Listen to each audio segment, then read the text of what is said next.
how many affiliates do we have out there and how many operators? So yesterday there was quite a few affiliates. Have we still got a few affiliates out there? Yep, just about everyone affiliate, a few operators. So that's good. I mean, does anyone have any questions? We've seen a few seminars so far on SEOs. Any questions that's arisen out of those?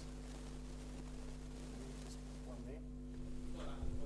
There's a mic coming. Use that data is going to obviously benefit their content network and their advertising structures. So in terms of engagement are going to be very big in 2009.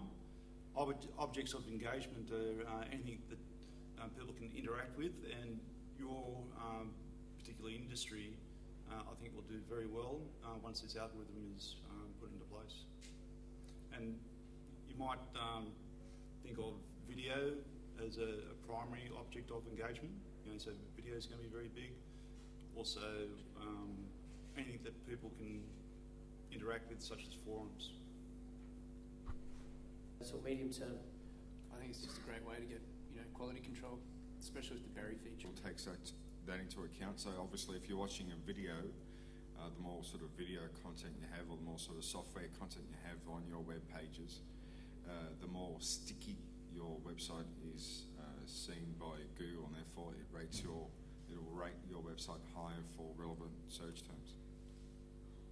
Not to mention that Google's now going through audio and video files and indexing all the audio into text, and that's going to become pretty big. So if you put up a video file on YouTube or on your website, Google has now the ability to go through and record the audio as text, and so when you're doing searches, you'll be effectively searching for text within the video.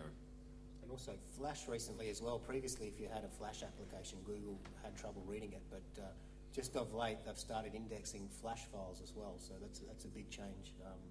And many sites that have been Flash intensive have started to come up well in the rankings now, because they've had a lot of links in the past, but Google hasn't been able to read what the site's all about. So those sites are now showing up in a lot of search rankings.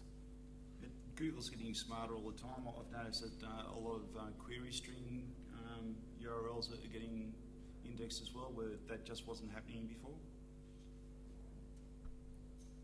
The market, but I mean, most of the other search engines operate in a similar manner. But if you focus on Google, you can't go too wrong, because that's where most of the search is.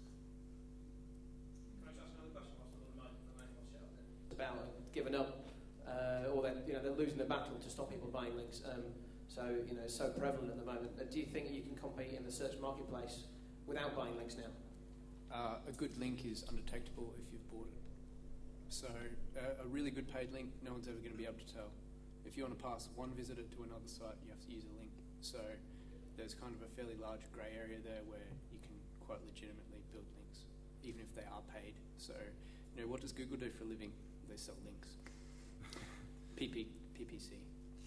I thought it was very interesting that a site called Text Link Ads, which used to be the #1 ranking for that search phrase, has vanished. It just dropped right out. So I think Google's changed their algorithm somewhat. Is reciprocal linking dead, or is there still some value in doing it?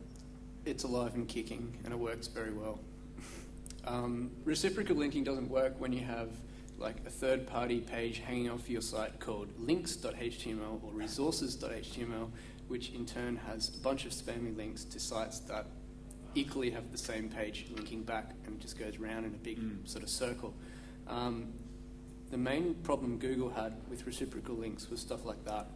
If you have two sites that clearly show value to each other, i.e., like just a regular poker merchant site and poker news site, those two could quite easily reciprocal link to each other and show a two-way trusted relationship.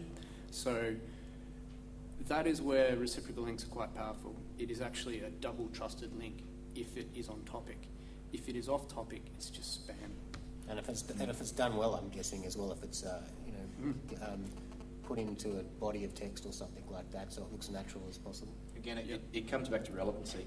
That's the key to making a good search engine, is having relevancy. So if you keep that in mind at all times, can't go wrong. Yeah, so don't get your link put into links.php, because that's the thing of the past. Yeah, the only drawback is that the reciprocal linking is very time consuming, and you might send out 200 link requests and you might get 5 if you're lucky back. A good tactic to do is to put their link on first and say, hey, I've done this for you, would you mind returning it a favour? That works okay, but that's a little bit time consuming as well.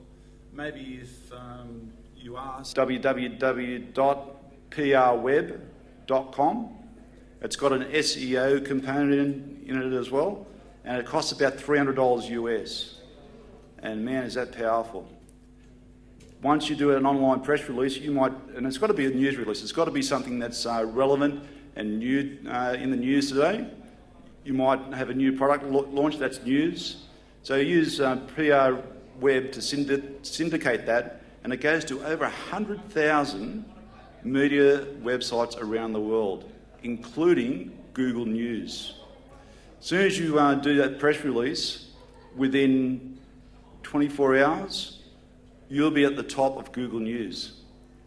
And where do you think journalists go every single morning, especially when they're given assignments from their editor to do a research on a topic? Google News. Very important to be there. And also, not only goes around the world, but it also goes to Australian newspapers, for example, the Blacktown Advocate, the Penrith Press, any newspaper that's online, the Telegraph, Financial Review. Got a price on them. It's $147. To show me how, can we get the exactly how to get popular? I haven't had enough time here today to tell you everything you need to do, but it's an audio CD that you pop in your car when you're doing sort of boring stuff and driving. I'll do a presentation on it with another guy. Thank you very much.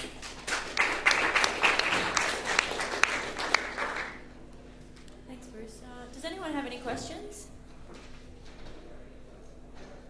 What you should have meant, but say, did you really mean what you really typed? No, it's just too hard. Instead of got just a section at the bottom that goes common misspellings and then a whole lot of misspelled words just separated by commas in a colour close to the background colour of the site. Is that a good way to do that or not? Well, does it sound spammy to you? Sounds spammy, yeah. Yeah. Well, I think Google will think the same of that. You've got to be really careful what techniques that you put on to your website and your web pages, because a good way to work it out really is if you had the Google guys right behind you, would they think it's a good thing that you do that? So, no. Anything that's it's going to confuse someone, or it's going to lead people down the wrong track, or give them pages that they don't want, Google doesn't want any part of that at all. Are there any more questions? Right. I actually have a question. Just yeah, sure. when I got into the office this morning, I had 2 complaints from affiliates saying that. So who are you? And looking to my eyes. Yep. Who are you? Where are you from? And what do you think about the event? My name's Sheldon. I work at Centrebet. Cap Down Under has been absolutely awesome. It's given me a great opportunity to catch up with our local affiliates who wouldn't necessarily see at the overseas conferences.